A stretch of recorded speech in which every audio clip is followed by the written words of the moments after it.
Santo Yesus, Engkau Bapa teladan,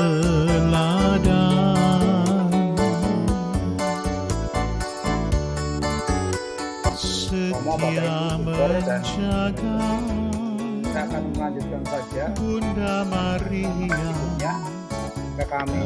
Sang Putra. Persilahkan kepada Bapak Petrus Danan Widarsana. Dan sebelumnya mohon bantuan Mas Wid untuk menyampaikan PowerPoint CV singkat dari Bapak Petrus.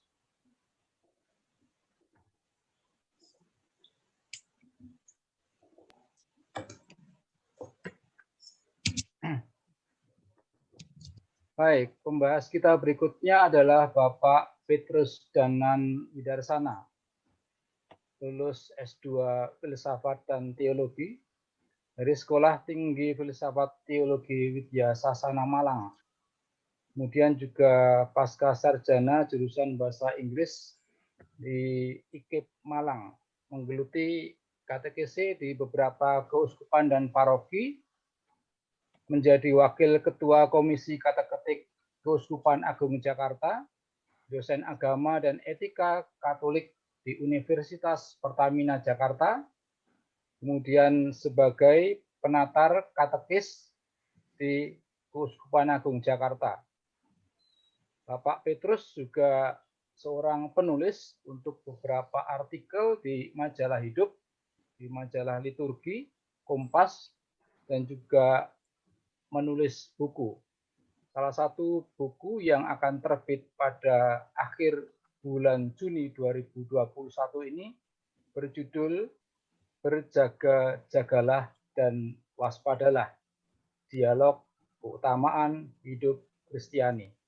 Demikian pembahas kita berikutnya. Kami persilahkan kepada Bapak Petrus Danan. Silakan Pak Petrus. Baik, selamat malam Romo Jenderal, Bapak Dirjen, para Romo, Suster, dan Bapak Ibu sekalian yang dikasihi dan mengasihi Tuhan. Pertama-tama saya mengucapkan terima kasih atas kesempatan ini. Karena terus terang, saya sedikit sekali mengenal Bapak-Bapak yang ada di perkumpulan PBMN ini. Nah, saya akan memberikan pandangan saya dalam 3 hal. Yang pertama, apresiasi kepada para penulis. Yang kedua, isi tulisan. Yang ketiga, bentuk literer tulisan. Sehubungan dengan apresiasi saya kepada penulis, buku ini ditulis oleh para jeblinger MSF. Jadi mantan Romo Biarawan Frater MSF. Sebagai salah seorang jeblinger, saya bisa merasakan dan ikut mendalami apa yang pernah dialami Bapak-bapak semua. Dan pasti pernah mengalami seperti yang ditulis oleh Mas Sumartaji dalam tulisan nomor 24. Beliau menulis perasaan malu sebagai jeblinger menjadi cibiran, omongan, dan gunjingan dari umat, khususnya yang pernah dikenalnya. Maaf, apalagi dari teman setarekat dan yang lain. Harus diterima dengan lapang dada, walaupun kadang menyakitkan. Dan sakitnya itu di sini. Perasaan ini pasti muncul oleh setiap orang yang pernah mengalami pendidikan imamat dan bahkan mungkin menjadi imam. Perasaan malu, terbuang, terkucilkan. Nah, buku ini membuktikan bahwa gagal dalam imamat tidak harus berarti gagal dalam kehidupan.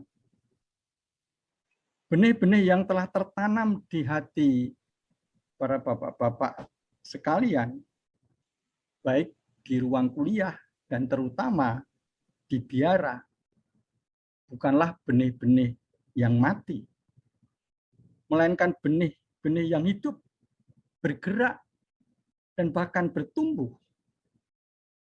Benih-benih itu terus menantang para alumni MSF ini pada dua tataran. Tataran ilmu dan tataran rohani. Nah, pada tataran ilmu, para Zeblinger ini ditantang untuk mengasah akal budi, merambah bidang-bidang kehidupan yang memungkinkan mereka survive dan sekaligus memberikan sumbangsih bagi peradaban. Ada yang sampai jenjang CEO, tapi ada yang menjadi karyawan biasa. Apapun kedudukannya, mereka berjuang, bergumul dalam kehidupan itu. Dalam pergumulan itulah tata rohani berbicara. Benih yang ditaburkan di masa pendidikan itu terus membentuk mereka agar tetap menjadi man of God. Saya membaca, pergumulan itulah yang tertuang dalam buku ini. Karena pengalaman yang sama juga saya alami. Saya ini teman kelasnya Monsinyur Sutrisno Atmoko. Pasti bapak-bapak sekalian mengenalnya. Nah, itu apresiasi saya kepada para penulis. Meskipun dikatakan tadi sederhana tulisannya, tapi justru di situ tampak pergumulan hidup yang dipandang dengan kacamata iman yang selama ini mereka geluti dalam kehidupan biara. Nah, sekarang yang kedua, mengenai isi tulisan. Ketika tahun 2021 dicanangkan sebagai tahun Santo Yusuf, mereka ini seperti disadarkan bahwa mereka mempunyai teman seperjalanan dalam pergumulan itu. Spiritualitas keluarga kudus dengan Yosef sebagai kepala keluarganya mendapatkan momentum untuk dibagikan. 27 tulisan di dalam buku ini mengelaborasi kualitas pribadi Yosef yang dalam Alkitab dikatakan pribadi yang tulus hati. Dilengkapi dengan kesaksian hidup mereka dalam mengikuti kualitas pribadi Yosef tersebut. Itulah yang mereka tangkap pada diri Santo Yosef. Tadi itu sudah disebutkan oleh pembicara terdahulu, kualitas pribadi, sedikit bicara, banyak kerja, rendah hati, etos kerja yang menonjol, empati, peduli, tidak egois, dan seterusnya. Itu semua diungkapkan dengan berbagai macam cara. Dan yang kedua, kualitas sebagai kepala keluarga dan sekaligus pekerja. Tekun bekerja, bertanggung jawab, memelihara dan merawat, menjadi pelindung, pendidik, dan seterusnya. Bahkan sebagai teladan dalam menghadapi kondisi darurat COVID-19 saat ini. Nah, itulah kualitas yang terungkap dalam semua tulisan mengenai Santo Yosef. Santo Yosef tidak banyak ditulis di dalam Alkitab, tapi kita bisa melihat hasilnya. Mulai Yesus masih bayi, dan kelak Yesus tampil di depan umum.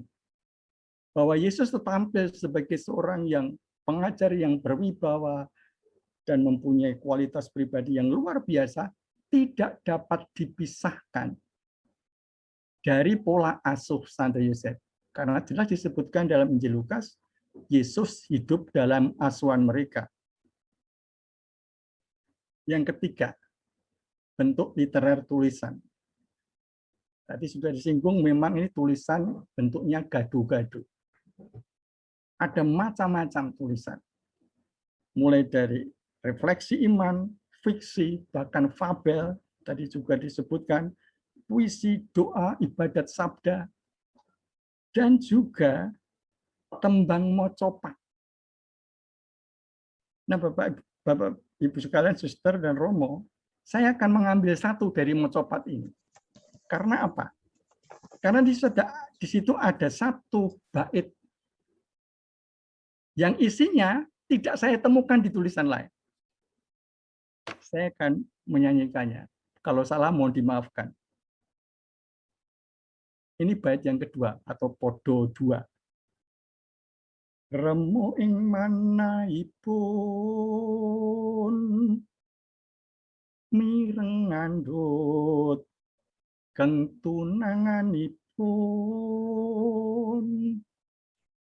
manah suci tansah binuka ing Gusti linuwar kanepsonipun ingkang awontina beno. Nah, tembang Jawa itu memang mendayu-dayu, tapi itulah keunikannya. Dalam suara yang mendayu-dayu itu sampai kepada rasa hati kita, sampai ke jiwa kita. Dan saya tadi katakan ada satu kalimat yang tidak terdapat di tulisan lain. Kalimat itu adalah linuwar kanepsonipun. Lepaslah segala nafsu. Nah, Romo Bapak Ibu sekalian, Santo Yosef hidup serumah dengan Bunda Maria. Ini mohon maaf ini. Serumah, secara legal sah. Tapi gereja mengajarkan Maria tetap perawan.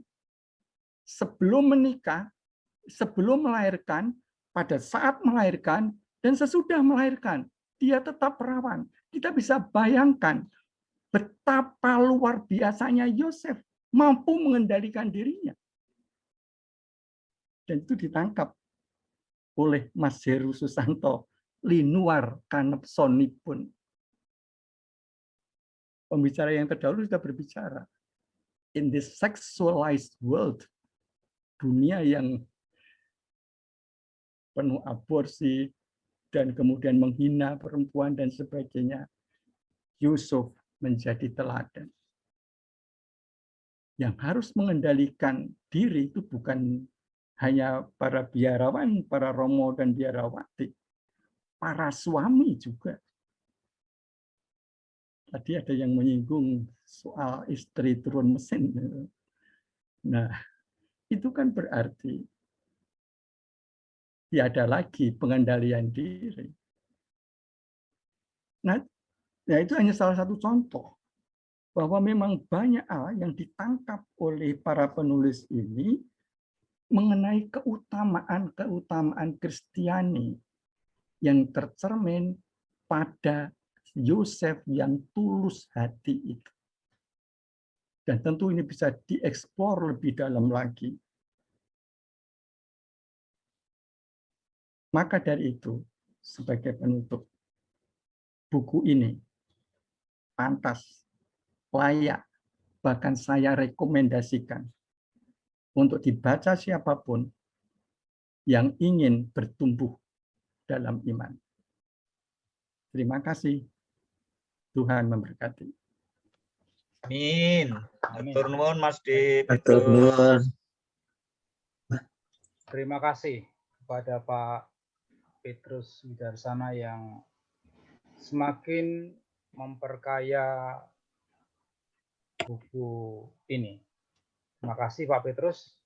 Berikutnya kita langsung saja kepada Romo Purnomo sebagai pembicara keempat supaya semakin meneguhkan muatan isi buku ini kepada kita dan para pembaca selanjutnya. Sebelumnya saya akan membacakan CV singkat dari Romo Purnomo. Romo Agustinus Purnomo Sastrowijoyo, MSF, ditahbiskan sebagai imam kongregasi MSF pada tanggal 6 Januari 1983. Dosen filsafat, baik sejarah filsafat Yunani, metafisikal, tapi juga filsafat ketuhanan pada Fakultas Teologi Universitas Sanata Dharma. Romo Purnomo sempat juga menjadi pembantu dekan 2 dan kemudian pembantu dekan 3 di Fakultas Teologi Universitas Sanata Dharma. Pada akhir bulan Oktober 2013 mendapat tugas sebagai asisten jenderal MSF dan tidak sempat kembali lagi ke Indonesia karena atau mungkin beberapa waktu kembali ke Indonesia karena berlibur, tetapi harus meneruskan untuk menetap di Roma sebagai Superior Jenderal MSF atau pemimpin tertinggi MSF sedunia. Tepatnya mulai tanggal 23 September 2019. Demikian CV singkat dari Romo Agustinus Purnomo Sastrawijaya MSF. Untuk kesempatan kami aturkan. Monggo Romo Jenderal. Terima kasih. Selamat malam Bapak Dirjen Bayu, Bapak Ibu, Saudara-saudari, Bruder, Suster Romo yang terkasih. Kesempatan yang bagus bagi saya untuk berbicara untuk bagian yang terakhir, karena yang bagus-bagus sudah disinggung pembicara-pembicara sebelumnya, jadi tinggal saya menyetujui saja.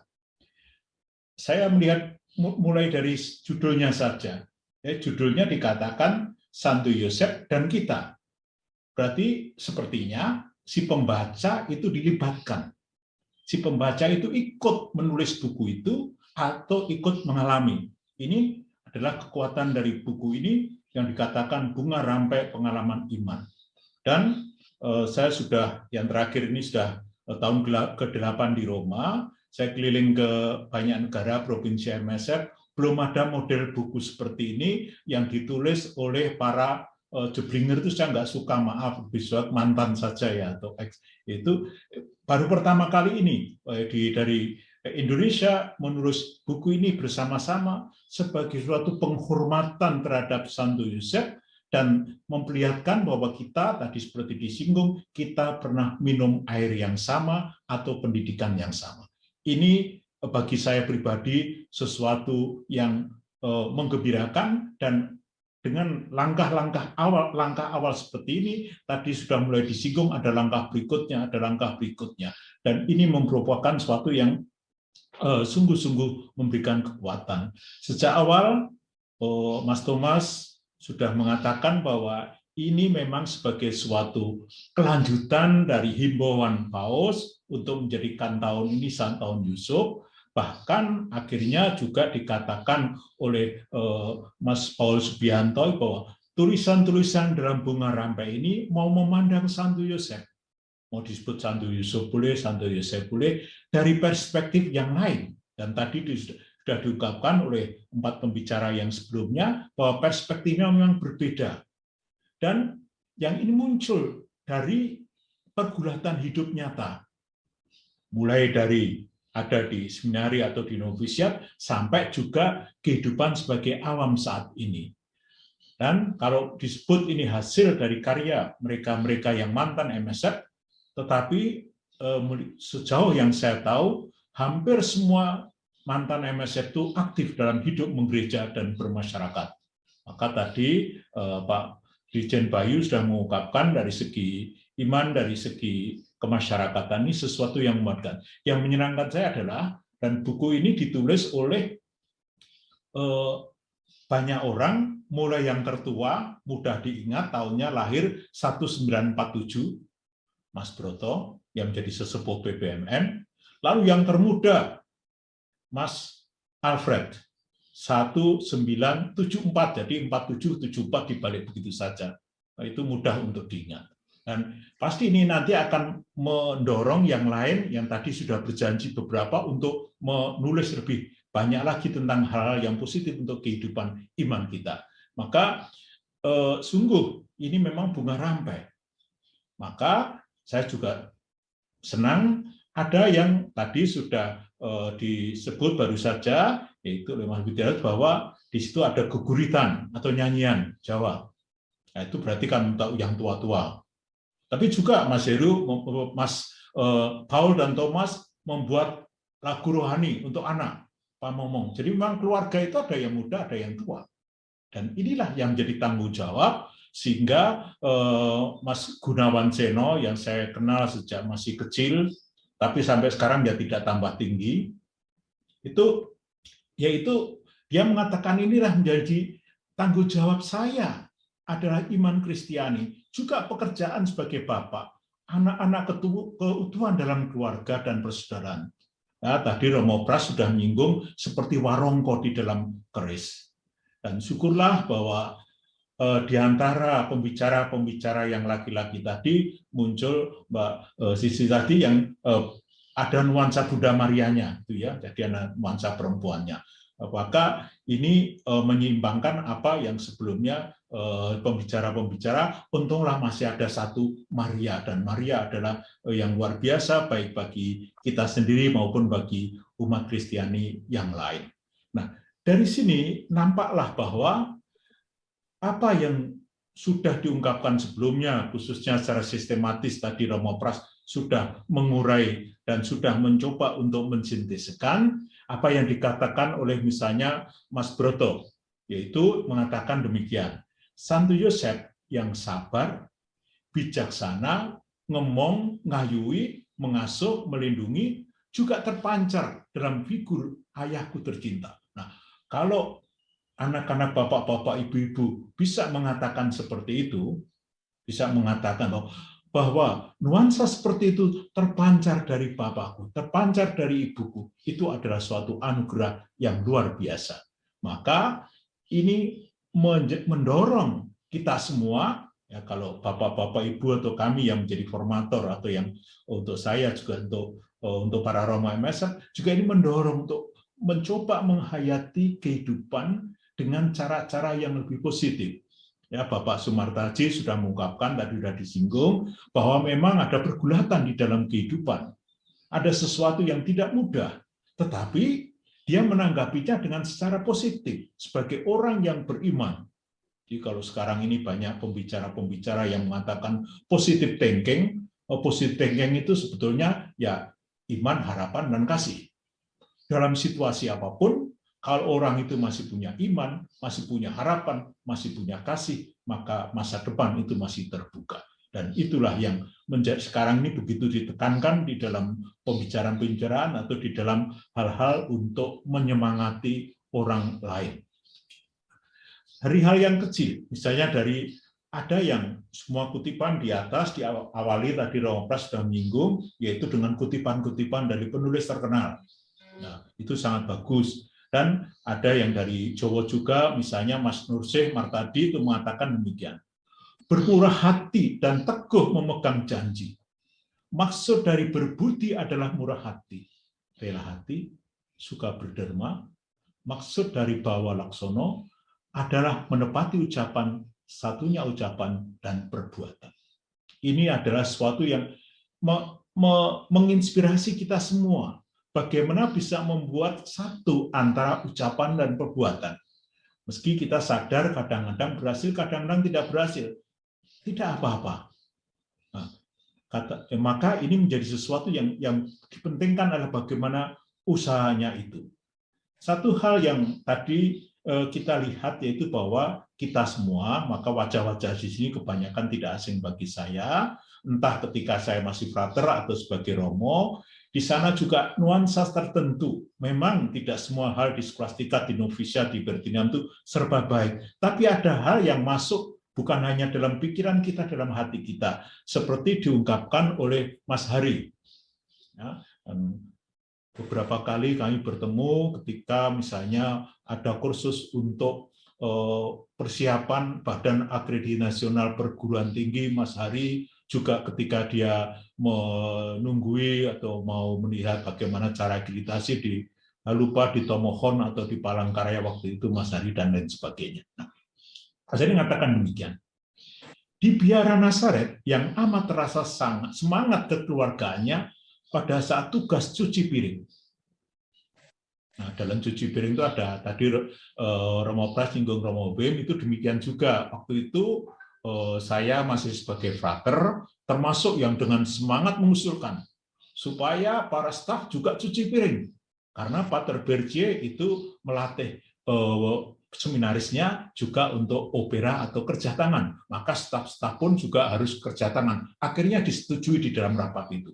Nah, apa yang terjadi? Begitu di kamar cuci piring, langsung Romo Wim bilang pada saya, hati-hati Pur, hati-hati, kamu juga akan nanti demikian. Itu ya, dan ternyata itu terjadi juga. Jadi di sini suasana itulah yang bagaimanapun juga masih hidup di dalam diri kita masing-masing, baik yang ada di MSF maupun yang sudah tidak ada di MSF tapi masih mempunyai hati. Seperti seingat saya tadi kan Romo Hadi Wijoyo disebut oleh Pak Bayu. Ya, saya ingat kami masih sama-sama frater waktu itu, dan juga setelah dia mula-mula kakak kelas saya jauh di MSF, lalu menjadi adik kelas saya. Apa yang terjadi ketika ada pembaruan kaul MSF, itu Romo Hadi Wijoyo juga ikut datang ketika saya jadi pastor di Jakarta. Lalu semua senyum-senyum, tapi ya itulah, sesuatu yang ada di dalam hati itu tidak bisa disembunyikan. Dan mengapa harus disembunyikan? Kalau memang positif, marilah kita bagi. Maka buku ini yang terpenting bagi saya adalah bahwa membagi iman, membagi pengalaman, agar ini juga dirasakan oleh yang lain. Maka seperti Mas Alfred mengatakan, rasakan kebahagiaan saat ini juga. Jangan menunggu sesuatu di luar dirimu akan memberimu bahagia nanti. Ya, dia memang mengutip penulis dari luar negeri supaya lebih mentereng, kan harus gitu tuh ya. Di sini hal-hal yang positif ya, kita tidak usah menunggu, marilah kita jadikan kesempatan apa saja di mana kita ditugaskan atau di mana kita mencari nafkah, kita cintai dengan baik. Oleh sebab itu, tadi sudah singgung juga bagaimana Mas Paul Subianto itu menekankan, karena memang di dalam kitab suci tidak ada kata-kata Santo Yusuf. Ya, dia selalu bekerja, seperti Romo Pras mengungkapkan bahwa baik itu bekerja di belakang dan tidak banyak hal, tapi bekerja lebih baik dengan seperti halnya Santo Yusuf. Satu hal yang juga baik dari Mas Widianto Setiawan Wijoyo ya, yang mengatakan demikian, sikap Santo Yosef ini menginspirasi saya. Kebetulan tulisannya di kana kurang S, nggak apa-apa. Untuk menjadikannya sebagai role model seorang ayah bagi anak-anak saya. Ini kan suatu bukan hanya kata-kata klise, tapi ada suatu keinginan yang menggerakkan hatinya untuk menjadi role model. Ya, seperti tadi Mas Broto sudah mengungkapkan bapak-bapaknya menjadi role model, lalu di sini juga Anda semua yang ada di sini ingin juga menjadi role model dari ini. Mulai anak-anak berusia dini, saya membawa mereka ke gereja untuk dibaptis dan untuk berdoa secara rutin. Kan ini sebagai suatu ungkapan iman bahwa dimanapun kita berada juga kita akan mampu untuk menjalankan seperti itu. Maka tadi Mbak Sisil sudah mengungkapkan dia punya suatu devosi yang khusus sampai konsekrasi kepada mula-mula pada Bunda Maria Santo Yusuf. Ini adalah suatu pengalaman iman yang luar biasa. Dan dalam salah satu tulisan di sana juga dikatakan bahwa bagaimana supaya kita bisa membantu orang untuk mengalami kematian secara baik. Bahagia. Di Polandia, Romo-Romo MSF sangat berkembang dalam hal itu. Maka Mas Andre suatu saat bicara untuk bagaimana kalau juga kita kembangkan di Indonesia itu. Anggotanya ribuan untuk masuk di dalam kelompok yang mempersiapkan kematian secara bukan mengharapkan kematian, tapi untuk mempersiapkan siapa saja supaya bisa mengalami kematian dengan baik. Nah, dari sini memang tadi sudah disinggung macam-macam yang ada di tulisan itu. Ya, penulisnya pun macam-macam. Ada yang suka menulis seperti moderatornya sekarang tidak suka menulis, bahkan memberi kursus nulis ke banyak tempat ya Mas Ismul. Nah, Ada juga yang tidak suka menulis. Setahu saya, angkatan saya, Mas Bagio itu termasuk yang suka menulis atau yang tidak ya?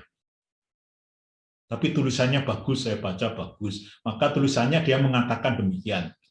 Sebagai mantan frater MSF, dengan bekal keterampilan dan pengalaman yang ada, utamanya kekeluargaan, iman, harapan, dan kasih, itulah tadi yang saya katakan dalam animasi-animasi zaman sekarang itu kan positive thinking ya, positive thinking ya sebetulnya ya ini dikembangkan dalam cara yang lebih modern.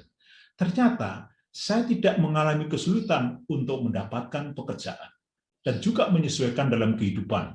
Dan setahu saya seperti Mas Bagio itu juga aktif sebagai dosen, juga di paroki dan lain sebagainya, dan berkali-kali juga diundang ke sekolah-sekolah, ke MSF untuk memberikan bersama-sama juga dengan yang lain untuk memberikan sesuatu. Syukurlah istri terkasih tetap dengan penuh kasih dan rasa syukur merawat dan melayani saya sebagai suami. Saya harap Pak Bagio juga merawat dan melayani suami sebagai tidak seperti tadi yang sudah disinggung oleh Pak Bayu. Nah, kendati tidak sempurna, saya mencoba menjadikan keluarga Kudus Nazaret sebagai model bagi keluarga saya, dan tentu saja saya berperan sebagai Santo Yosef. Maka dari situ, di sini kelihatan adanya sesuatu yang luar biasa, adanya sesuatu yang menginginkan bahwa hidup Santo Yosef juga diteladani, termasuk tadi yang sudah disinggung balada tentang teman sepengungsian Santo Yosef, yang Mas Ismul mengatakan Yosef dengan cermat mampu menerjemahkan perjumpaan dengan pemuda bercahaya. Nah, ini pasti teologi baru, pemuda bercahaya itu maksudnya adalah malaikat ya, pasti maksudnya itu. Nah, dari sini Yosef memegang keyakinan ya bahwa mimpi bukanlah suatu, kadang-kadang kita juga belajar dari mimpi. Yang heran ketika saya masih kuliah dulu, ketika menjelang ujian, kadang-kadang saya tidak tahu jawabannya apa. Tapi kok dalam mimpi muncul jawaban yang betul. Nah, dari mana itu?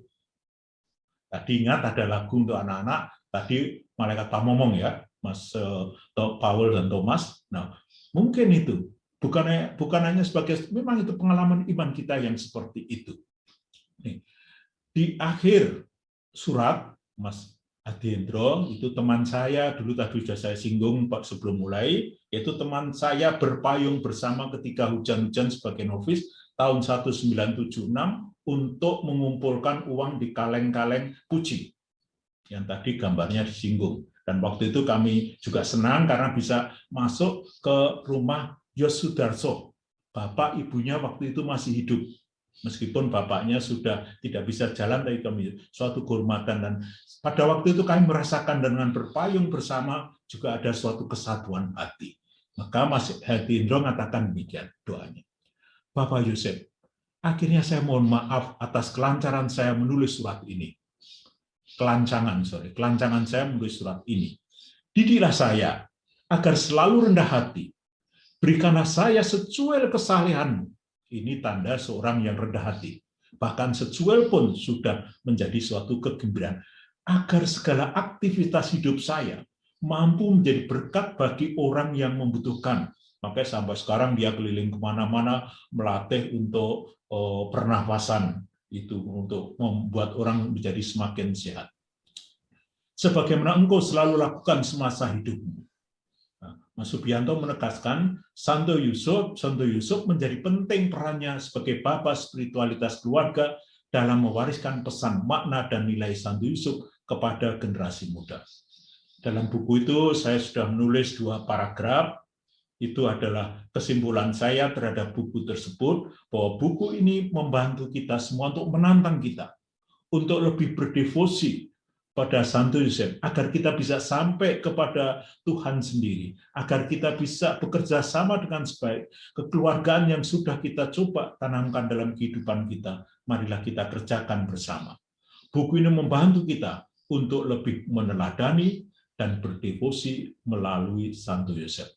Semoga Anda semua terberkati dan profisiat atas selesainya buku ini yang akan disusul oleh buku-buku dan usaha-usaha lain. Terima kasih, saya kembalikan kepada Mas Ismul. Terima kasih Romo Pur. Terima kasih Romo Purnomo yang sudah memberikan apresiasi yang